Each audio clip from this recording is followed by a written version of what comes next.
Doctor অপারেশনও করছে না আর বোঝা কোনো কিছু করতে লাগলো। সে মেয়ে যেন একদম পুরো রোগা, চিন্তা।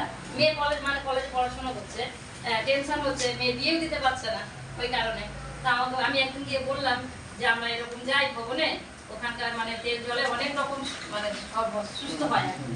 তখন বলছে ঠিক আছে তুমি তাহলে নিয়ে এসো দেখবো বলে আমি ফেব্রুয়ারি মাসে দিয়ে এসেছিলাম, সরস্বতী পুজোর পরে আর কি। হ্যাঁ, এবারে গেছি ভোটের সময় গ্রামে, গিয়ে বলছে পুরো 1 সপ্তাহ মধ্যে আমরা সুস্থ হয়ে গেছি।